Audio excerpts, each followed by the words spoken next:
kembali lagi di Jadi Pandit, dan kali ini gue akan melakukan preview pertandingan Champions League semifinal leg kedua. Ada dua pertandingan, satunya Milan berhadapan dengan Inter, yang kedua adalah Manchester City berhadapan dengan Real Madrid.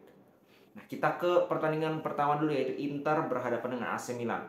Ya, kita tahu di leg pertama di kandangnya AC Milan di San Siro, sebenarnya sih kandangnya sama ya dua-duanya, cuman statusnya, kita berbicara tentang status, AC Milan di leg pertama bermain sebagai tuan rumah, kalah 0-2 menghadapi Inter.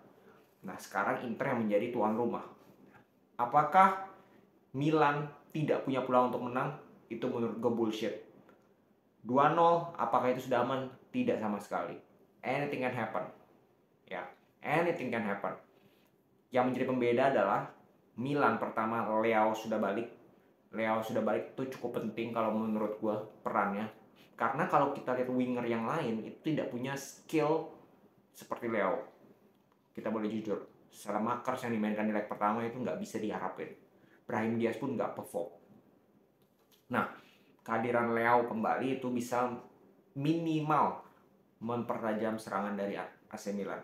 Ya, Inter sudah unggul 2-0, gue rasa mereka akan lebih bermain aman, bermain responsif, bermain defensif. Biarin aja AC Milan datang, ya kan? Justru AC Milan suka kesulitan menghadapi tim yang bermain tertutup. Kemarin kalah lawan Spezia 2-0. Klub degradasi, calon degradasi, makanya sampai diprotes oleh fansnya secara langsung. Maka dari itu, ya Inter gue rasa berada di atas angin. Mereka, kalau mereka tidak kebobolan menit-menit awal, kalau gue bilang itu mereka bisa aman. Tapi kalau Milan bisa curi 1 gol awal, ini pertandingan akan terbuka lagi, serius. Ya, jadi Milan, kalau gue bilang PR-nya itu apa? Cetak gol cepat, bermain agresif sejak awal, kurung mereka, banyakin variasi serangan, kombinasikan dengan skill individu. Sesekali coba shoot dari jarak jauh, nggak ada masalah. Sehingga peluang mereka untuk bisa mencetak gol pertama itu lebih besar. Dan ketika gol pertama itu mereka dapatkan, pertandingan akan lebih terbuka lagi. Itu dari AC Milan. Dan dari Inter, yang mereka harus lakukan adalah defense dengan rapih. Ditambah Onana musim ini sangat luar biasa, terutama di Champions League penampilannya luar biasa. Ya, ada berkah juga nih, Handanovic sempat cedera sehingga digantikan oleh Onana dan ternyata perform. Kalau antitesisnya dari Milan, kalau mereka tidak bisa kebobolan di babak pertama, at least di babak pertama mereka nggak kebobolan, feeling gue Inter yang lolos. Tapi kalau mereka sampai kebobolan di babak pertama, ini akan kembali terbuka seperti yang tadi gue bilang. Ya, jadi kalau kita bicara peluang, memang gue sedikit unggulkan Inter. Ya, tapi bukan berarti AC Milan tidak bisa menang. Seperti yang tadi gue jelaskan, ada banyak faktor yang bisa membuat pertandingan ini menjadi berbeda hasilnya. Yes, secara peluang gue unggulkan sedikit Inter, mungkin 52% berbanding 48% untuk lolos ke final Liga Champions. Kita ke pertandingan kedua. Nah, ini super big match, ya, final kepagian antara Real Madrid berhadapan dengan Manchester City. Leg pertama di Santiago Bernabeu kemarin, pertandingan yang luar biasa, hasilnya sayang sekali anti klimaks, imbang 1-1, minim gol. Nah, di leg kedua mainnya di Etihad Stadium, di kandangnya City. Apa yang harus dilakukan oleh City? City tahu posisi mereka sebagai tuan rumah. Ini reset 0-0 karena gol tandang itu sudah tidak berlaku. Reset 0-0. Yang harus mereka lakukan apa? Mereka pasti ngegas sejak awal. Atau mungkin kita mencoba untuk memberikan beberapa opsi. Kemungkinan pertama, City akan ngegas dari awal. Ketika ngegas dari awal sebenarnya sah-sah aja. Mereka mungkin dapat gol cepat, itu yang mereka mungkin incar di pertandingan kali ini, sehingga mereka lebih nyaman. Itu mungkin opsi pertama. Tapi opsi kedua, City juga tidak ingin frontal sejak awal. Mereka bermain hati-hati sejak awal. Di awal-awal mereka bermain hati-hati. Baru di babak kedua mungkin menit 60 atau 70 baru mereka di situ harusnya bisa jadi seperti itu.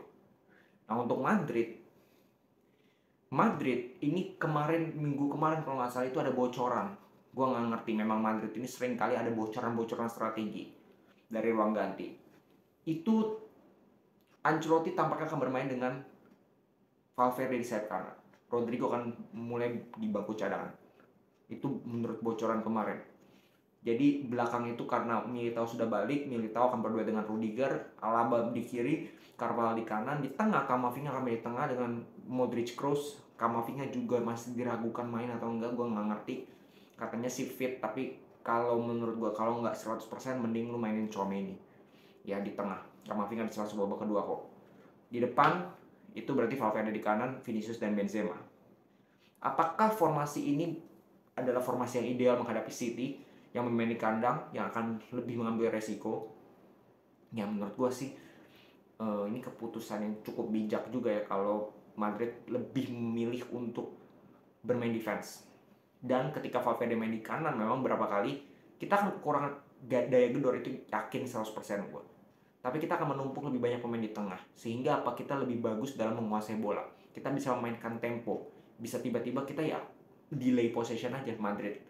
Itu bisa sekali dilakukan karena mereka unggul jumlah di lini tengah.